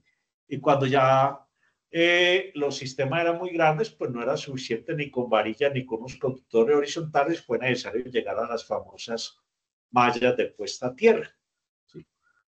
Y ahí, entonces, cuando hablamos de varilla, fue que esto que vemos aquí son electrodos de puesta a tierra, otros podrán llamar mallas de puesta a tierra. Lo que pasa es que la malla la asocian a cuadrículas, pero esto tranquilamente podría llamársele una malla de puesta a tierra o electrodo de puesta a tierra, compuesto por anillos concéntricos con varillas de puesta a tierra distribuidas, que no me voy a poner a explicar aquí, ya lo vimos en la reunión pasada, que básicamente la carga de la prueba de que esto cumple tensiones de contacto y de paso lo tiene EPM a partir de los estudios que ellos quedaron con esto, y que simplemente conocía la resistencia del suelo, pues van a ver qué configuración de puesta a tierra le corresponde. Creo que aquí no hay inconvenientes con eso. Entonces, esas mallas de puesta a tierra entonces ya se vuelven electrodos mucho más complejos. Ya es una matemática un poco más grande, aparecían métodos aproximados como por ejemplo, el de la IEEE 80. Cuando uno diseña con las fórmulas de la IEEE 80 mallas de puesta a tierra y hacer control de tensión de contacto y de paso, se dan cuenta que aplica solamente para geometrías simétricas, mallas cuadradas, rectangulares, en T o en L, pero el problema es que salen súper costosas, porque ya las metodologías de segmentación analítica de imágenes y elementos finitos permiten hacer mallas irregulares, permiten hacer mallas donde yo puedo optimizar el material. Entonces, y además esta IEEE 80 tiene límites de aplicación, o sea, usted no puede colocar los electrodos, los cables horizontales menos de 1.5 metros uno del otro, porque es que esa metodología fue hecha para subestaciones grandes, es decir, para subestaciones de transmisión. No fueron hechas para las subestaciones de 13.2, 13.8, C4, no, para eso no fue hecha esa metodología. Entonces, por eso es completamente ineficiente, ¿sí? Entonces, esa metodología IEEE 80, que sí se conoce en muchas partes, que está a punta de calculadora o hoja de Excel para hacer los diseños, es ineficiente y digamos que por ahí en los años 90 para atrás, pues sí, era muy buena, era efectiva, incluso hasta, ahí, no sé, 95 podría servir, porque los programas de computador pues eran muy lentos y tener un computador era costoso y los programas de computador eran costosos y hacerlos también era difíciles. Y ya después empezaron a salir programas que empezaron a optimizar eso. Ahí me tocó incluso programar en Fortran y diseñé programas y todo y mejorando lo de la IEEE 80 y todo eso. Y ahora eso se consigue muy fácil. Entonces ya esta metodología IEEE 80 está mandada a recoger, pero si está en un sitio donde, para no sé, para Barandocito, el sitio olvidado de Dios, por allá, que usted no tiene acceso a tecnología y le toca hacer una malla de puesta a tierra y la hace con el IEEE 80, es mejor hacer eso que nada. Entonces, sí, pero para ya a nivel de ciudad y optimizar costos y eso, pues no es la más adecuada. Miremos este caso de esta malla. Esta malla, si se hubiera diseñado con IEEE 80, digamos que este conductor tendría que quedar por aquí, por este lado, y este otro conductor debería quedar por este lado. Entonces, si quedaba el conductor por aquí y este otro por aquí, quedan todos del mismo espaciamiento, más o menos, y entonces podía diseñar por IEEE 80. Pues resulta que la malla no le iba a cumplir en las esquinas, no le iba a cumplir por acá, que es lo que llaman la tensión de retículo. Entonces, IEEE 80, ¿qué le dicen? Agréguele más varillas o póngale más cableado. Eso es muy costoso. ¿Cómo lo arreglamos? Simplemente ese cable que estaba por aquí y que por aquí no me cumplía, lo corría para un lado. Y este otro lo corría para un lado. Y ya con este cable corrió para este lado y este corrió para este lado. Y con estas 6 varillas, 1, 2, 3, 4, 5, 6, ya esa malla me cumplía. Con el mismo material, con las mismas varillas. Pero si hubiera usado IEEE 80, entonces no me cumplía. Para acabar de ajustar, muchos diseños los hacían es solamente colocando la malla, circunscribiéndola al área de la subestación. Pero si la puerta la conectan a tierra, cuando hay una falla, la puerta también se energiza y va a producir una tensión de contacto. Hay que tener cuidado de que una persona por fuera puede tocar la puerta. Entonces, por eso la malla de cerramiento, la malla de puesta a tierra tiene que salir 1 metro, 1,5 o 2 metros, depende. Si la puerta abre aquí 1 metro, pues debe salir 1 metro más, por ahí 2 metros, para que quien esté parado aquí, que de pronto esté tocando la puerta que está puesta a tierra, si hay una falla, no se me mate por una tensión de contacto.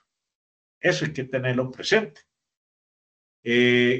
Por eso, en muchas subestaciones, que es de un libro, de un software, perdón, está la malla de cerramiento y se muestra que la malla de puesta a tierra sale al menos 1 metro y medio alrededor del cerramiento.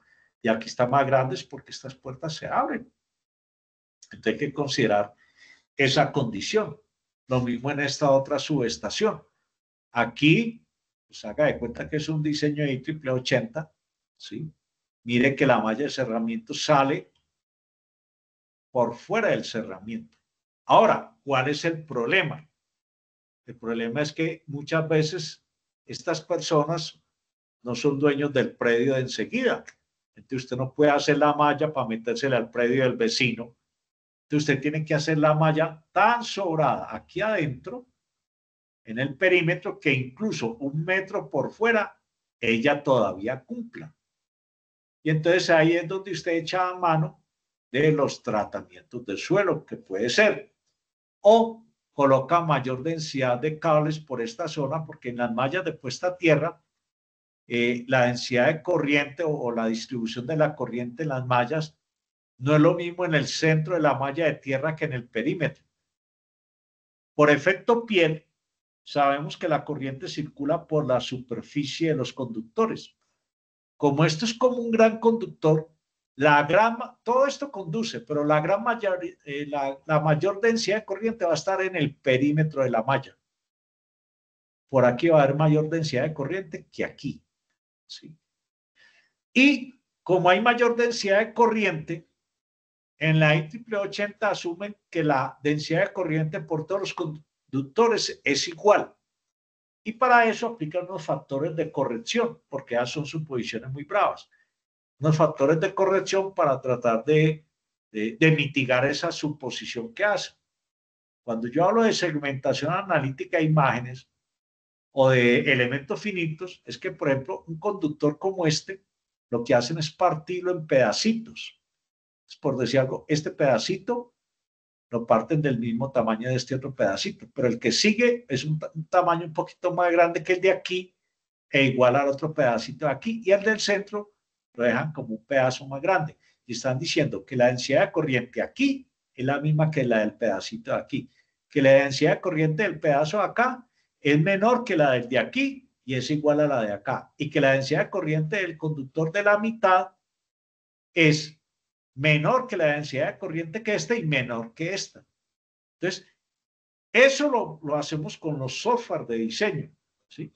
Cuando hacemos segmentación analítica de imágenes o cuando se hace por elementos finitos, también se hace esa segmentación de conductores. En PC Mejía, ¿qué programa de simulación utiliza?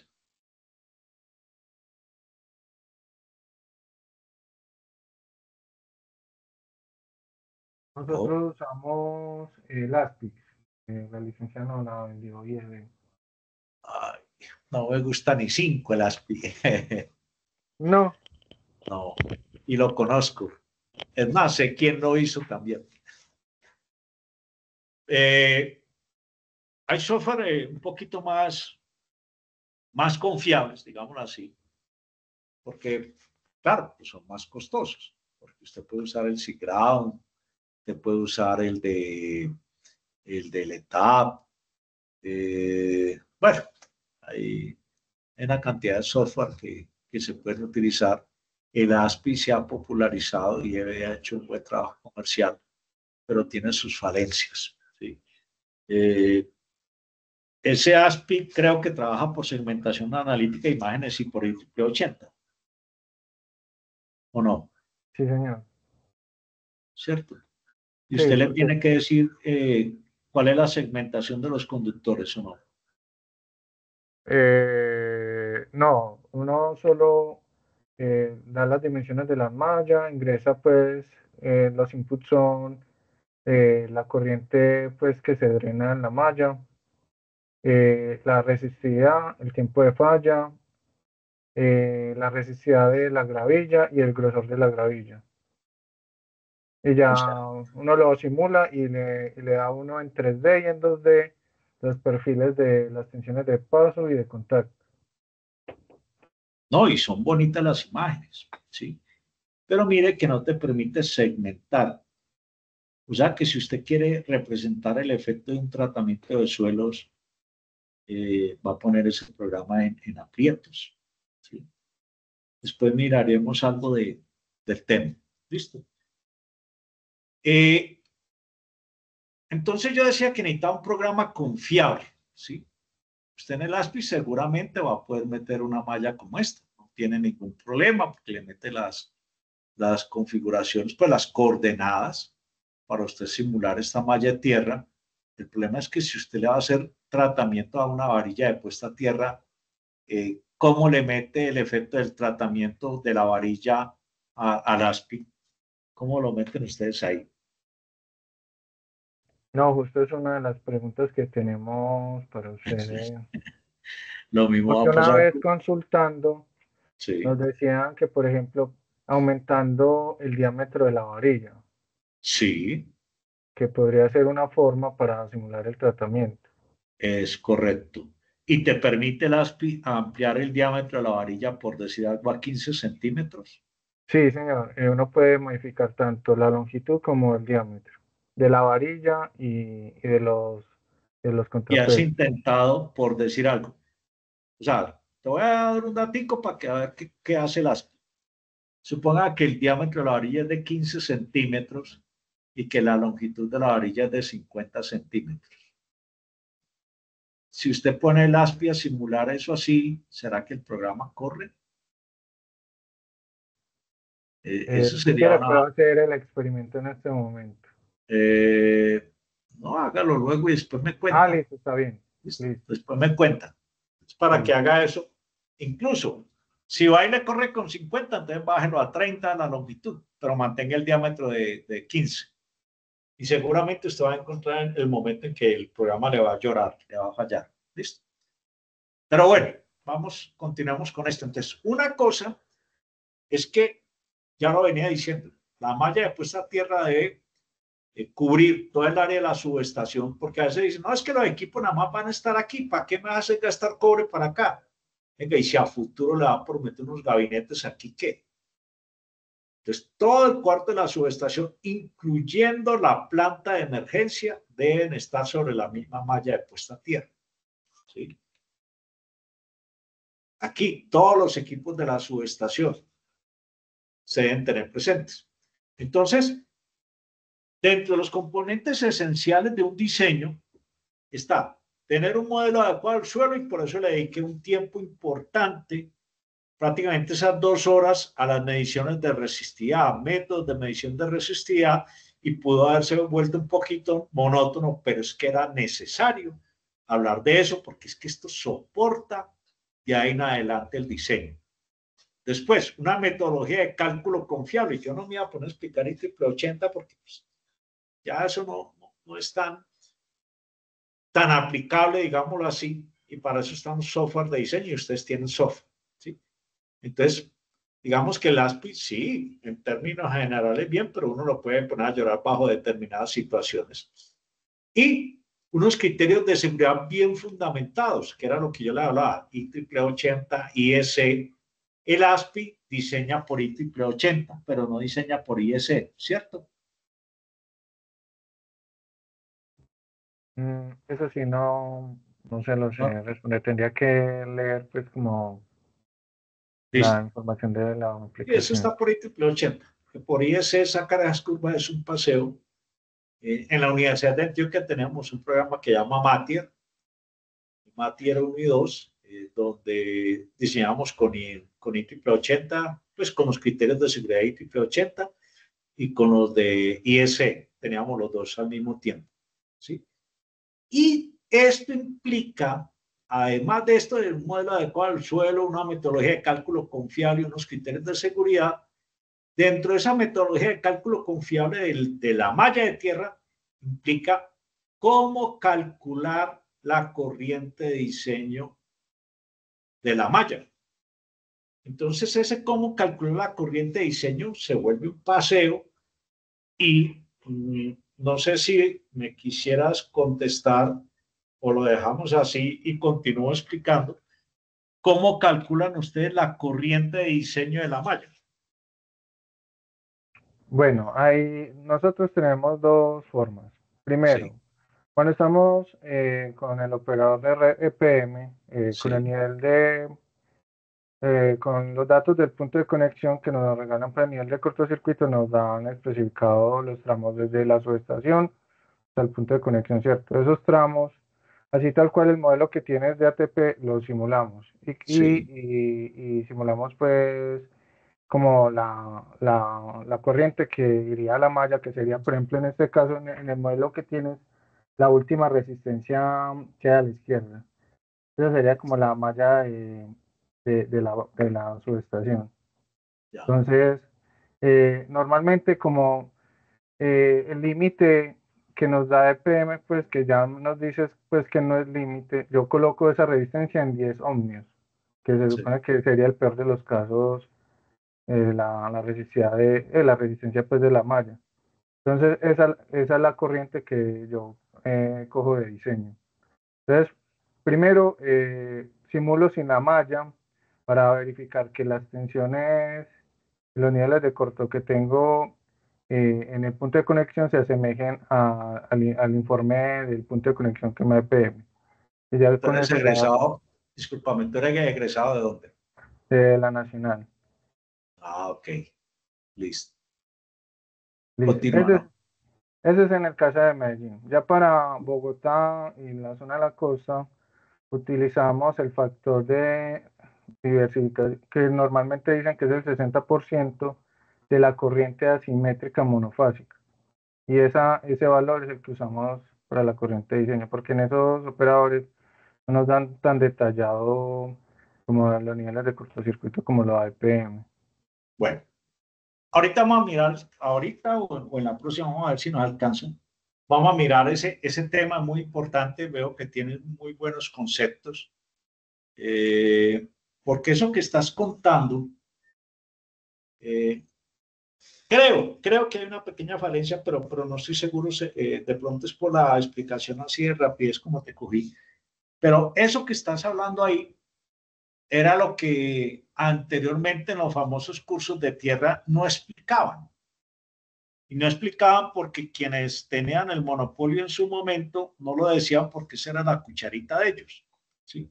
Entonces no decían cómo de calcular la corriente y entonces se trabajaban con unos factores. Ese factor del 60% es un factor que incluso está escrito en una norma de Enel aquí y yo les dije, eso es ni siquiera es un error, es un horror, porque es que sí, la resistencia de puesta a tierra es muy bajita, va a inyectar mucho más del 60% y si es muy alta va a inyectar mucho menos.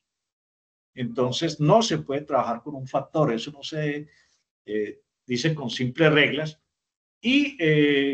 pero lo que está manejando EPM es bien y así como está entregando los niveles de cortocircuito EPM, es una consecuencia del curso que le dimos a EPM allá en la Universidad de Antioquia, que decíamos qué información debería entregar para uno poder incluso chequear que los niveles de cortocircuito que entrega EPM estaban bien o no.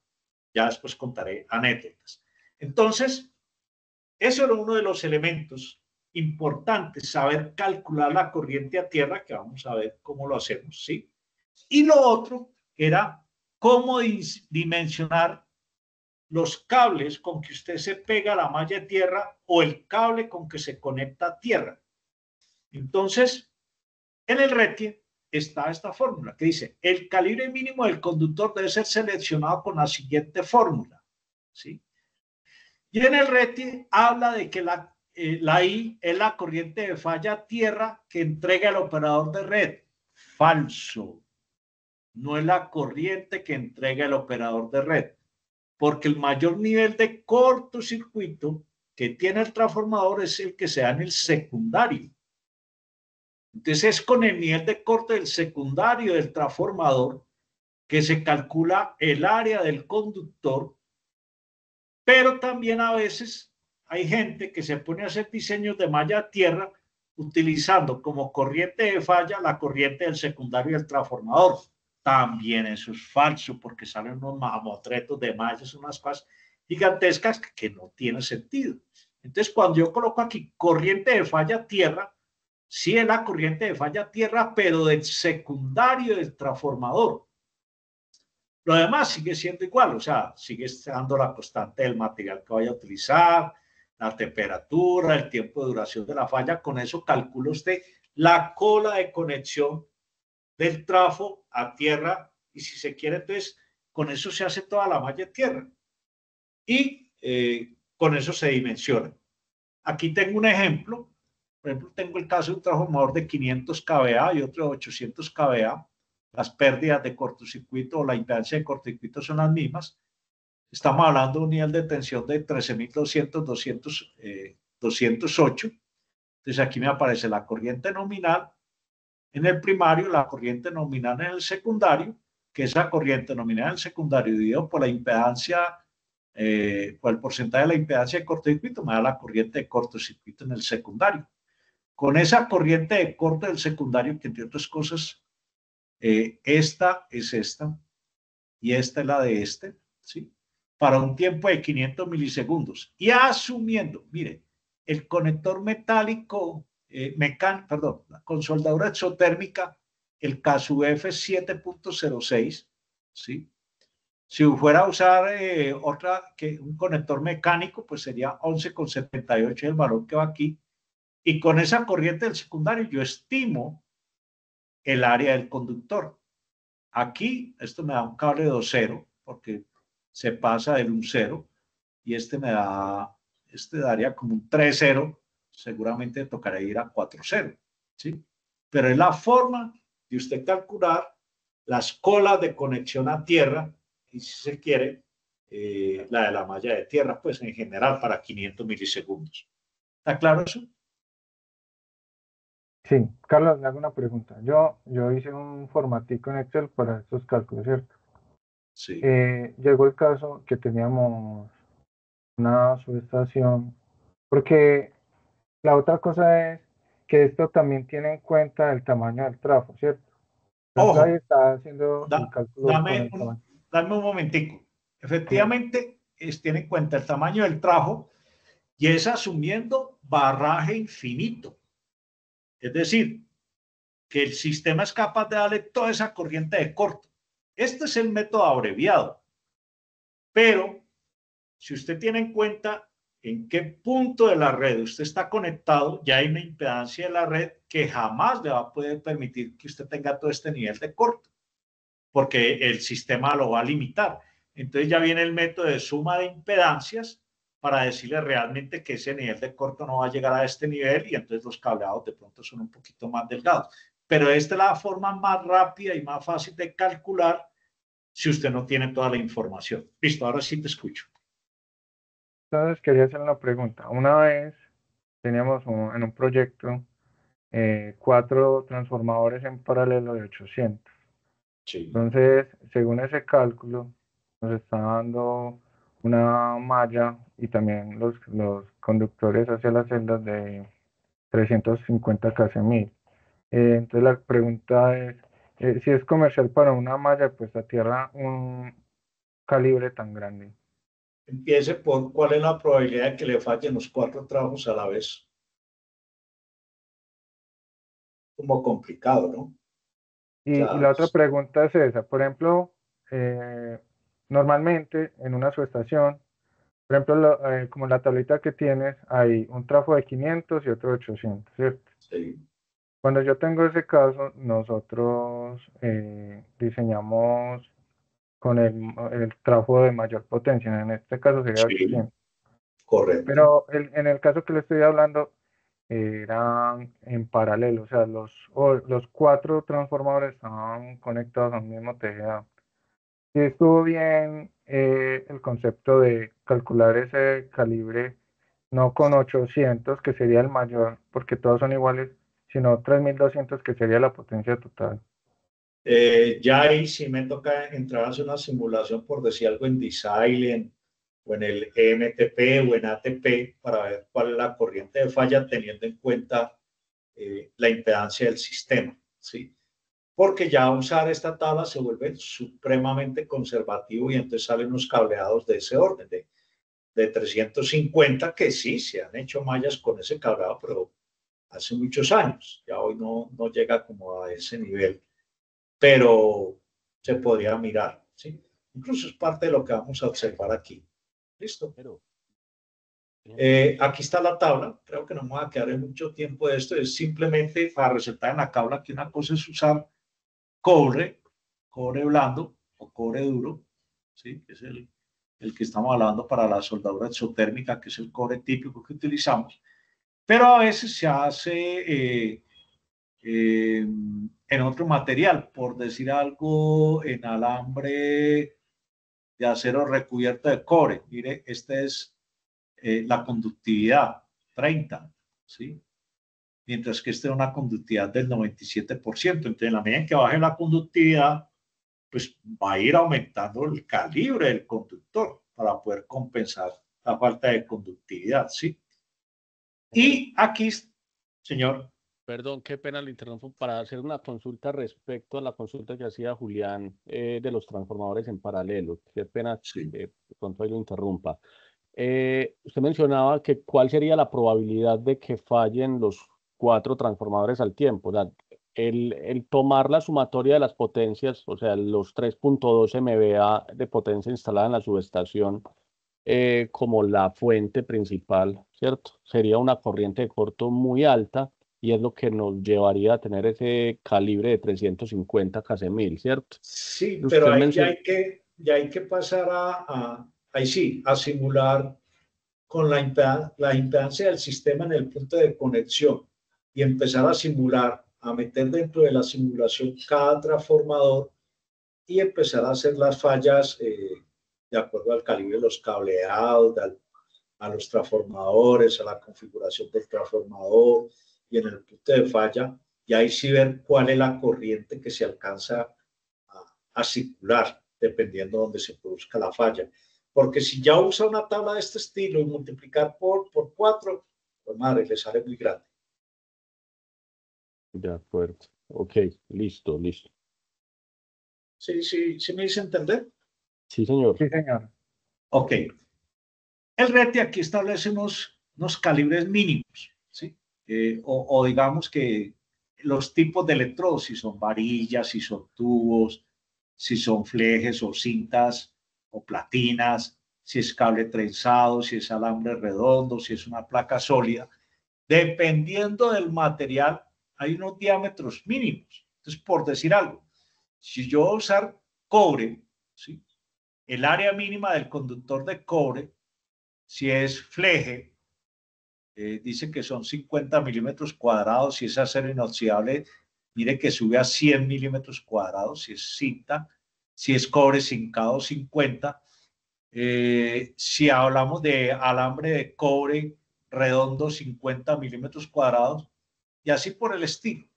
Aquí hay unas áreas mínimas y hay unos diámetros mínimos, dependiendo si es varilla, si es tubo, si es cable trenzado. Por ejemplo, aquí habla de que el cobre estañado o galvanizado, entonces el área mínima son de 50 milímetros cuadrados siempre y cuando cada hilo tenga un diámetro de 1,8 milímetros.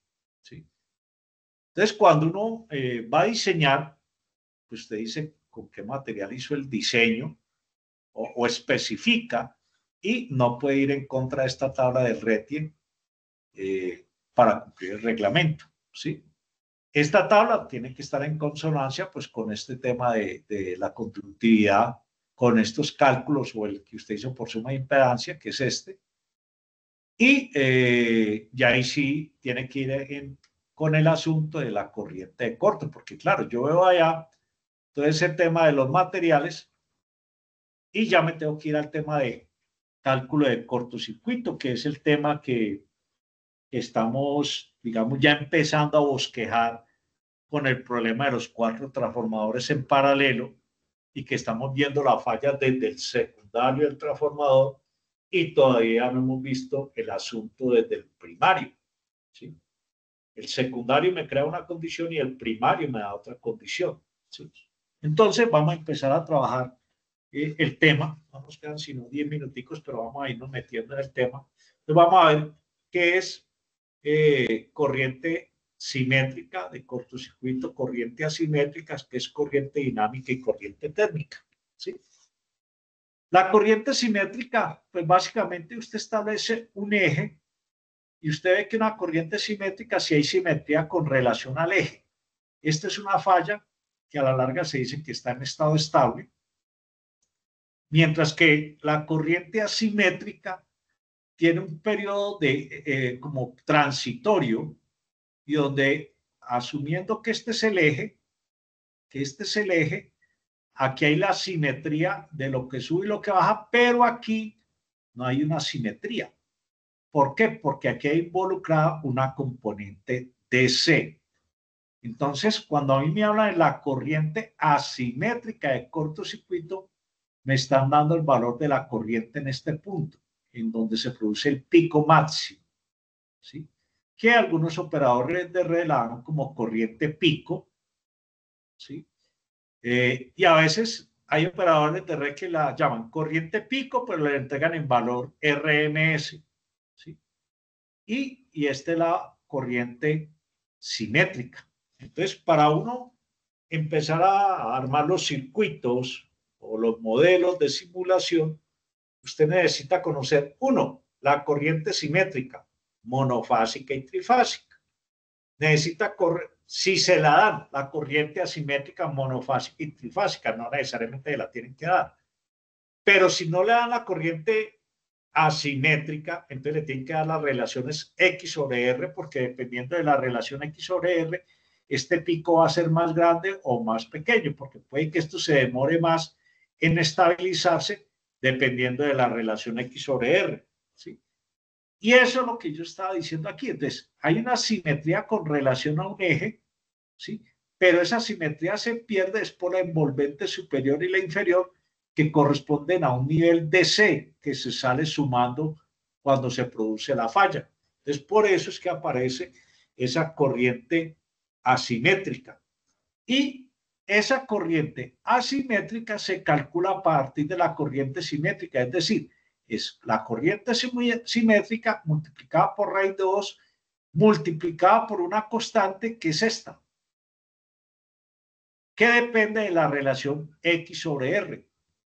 En la medida en que X sea más grande, el sistema es más asimétrico también, ¿sí?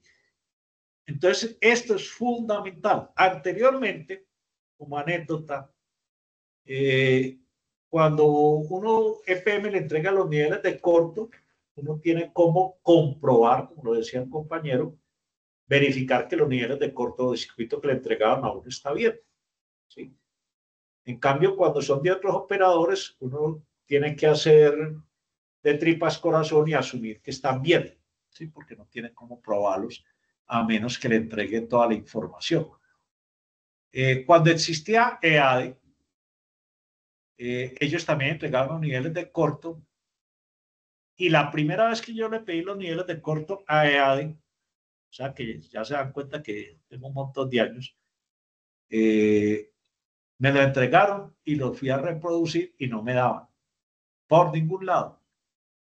Bueno, al ver que nada, le pregunté a un profesor en la Universidad de Antioquia, venga, profe, es que yo no he podido reproducir la corriente asimétrica de cortocircuito que me entrega ADE. Y él me dijo, ¿sabe qué? Se acostumbra a multiplicar la corriente simétrica por 2,5. Multiplícala por 2,5 a ver si sí le da. Y efectivamente, lo que me habían entregado era la corriente asimétrica como si fuera 2,5 veces la corriente simétrica. Entonces, yo les mandé toda la metodología de la ISS, en ese momento era 479, ahora es 6479, toda la metodología con la cual se calcula niveles de cortocircuito. Se la mandé a ellos. Y ya después, cuando yo pedía niveles de corto, ahí sí me cuadraron. Están usando esa metodología, ¿sí? Como anécdota. Entonces, la corriente térmica, que ahorita EPM le está entregando corriente térmica a los otros operadores de red, a veces ni le entregan, debe ser mayor o igual a la corriente de cortocircuito multiplicado por el tiempo de duración de la falla, ¿sí? Y la corriente dinámica es prácticamente la corriente asimétrica, porque esa corriente asimétrica es la que sacude como la parte interna de la cuba del trabajo. Todo el arrollamiento allá es la que mueve el arrollamiento, puede descubar toda la parte de las bobinas, y entonces depende de la corriente simétrica, ¿sí? Básicamente. Y aquí está la clave. Esto fue sacado de la IS 60, de la 479 en su momento, y era cómo calcular los valores de las componentes de secuencia cero y de secuencia positiva.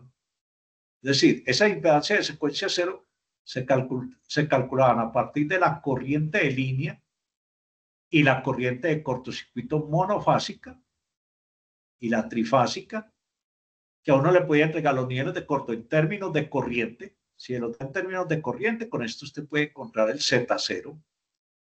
o se los pueden dar en términos de MVA de cortocircuito. Entonces los pueden dar potencia de cortocircuito monofásico y potencia de cortocircuito trifásica. Y conocido el voltaje de la línea a línea, pues usted puede encontrar la impedancia de secuencia cero. Lo mismo puede ser que esta es la impedancia cuando se produce la falla, y esta es la impedancia de funcionamiento normal de secuencia positiva, que generalmente es muy parecida o igual a la de secuencia negativa, y que depende del voltaje de línea y de la corriente trifásica o de los MA de cortocircuito trifásico. Esta es la clave para uno poder calcular esos valores de impedancias de secuencia cero y de secuencia positiva. ¿Ustedes tenían esos datos?